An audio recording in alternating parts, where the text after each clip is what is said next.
On va y aller. Donc, je m'appelle Mariella de Ferrari et j'ai été contactée par l'Agence européenne formation des adultes en septembre 2013 pour travailler sur les compétences transversales, leur évaluation et les techniques et outils pour les évaluer dans le cadre des publics peu qualifiés. Le travail s'est réuni pendant 8 mois, 2 sessions. La première session 2013 a porté sur l'identification des expériences significatives en France et l'analyse de ces expériences.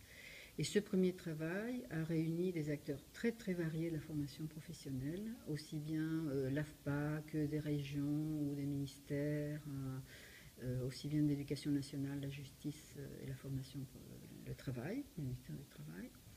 Et ça a révélé un intérêt à la fois sur le sujet qui était posé et sur la pertinence d'aller trouver des consensus sur les référentiels de compétences transversales, dit compétences clés ou compétences d'insertion, etc. Et à l'issue de ces premiers mois de travail ont émergé des pistes d'expérimentation proposées par les acteurs de terrain. Et c'est ce qui s'est passé entre janvier et maintenant, octobre 2014. Et donc du coup, tous les acteurs de terrain avec qui on a travaillé ont produit, on a trouvé des consensus sur l'ensemble des outils qui avaient été identifiés pour produire un référentiel de compétences calibré avec des indicateurs et des descripteurs validés par ces acteurs-là. On a beaucoup travaillé en Pays de Loire et en Lorraine, avec le CAFOC de Nantes et la GEFOS PME. Ce qui émerge comme piste de suite des travaux, à la demande des acteurs, et comme on l'a vu aujourd'hui dans cet atelier qui a duré 4 heures, où les personnes continuaient de réfléchir et de faire des propositions après 4 heures de travail.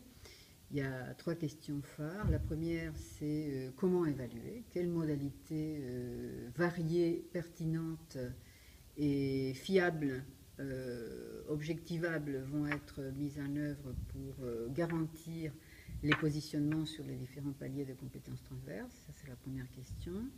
Deuxième question, y a-t-il nécessité ou pas de créer une attestation, une certification, un moyen de valider et reconnaître de façon institutionnelle ces compétences, avec un risque à double tranchant, soit d'enfermer et d'isoler ces compétences et ne pas les raccrocher à la qualification et à la vie professionnelle.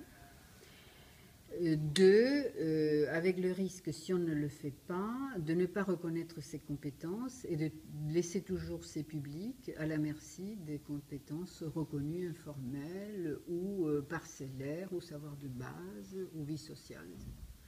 Donc, deuxième question sur la nécessité ou pas d'une certification, si oui, laquelle, avec quelle reconnaissance et quelle validation, y compris européenne, dans le cas des mobilités professionnelles.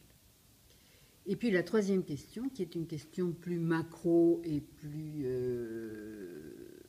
anticipatrice, c'est si on continue de faire des expérimentations qui a priori sont probantes et qui vont valider des résultats tout au long de l'année 2015 par exemple, comment faire, analyser ce qui se fait et valider des choses qui sont probantes pour tout de suite enclencher des processus d'essaimage et de diffusion pour sortir des process d'expérimentation. Que ça s'installe dans le paysage du système d'évaluation des compétences transversales en France.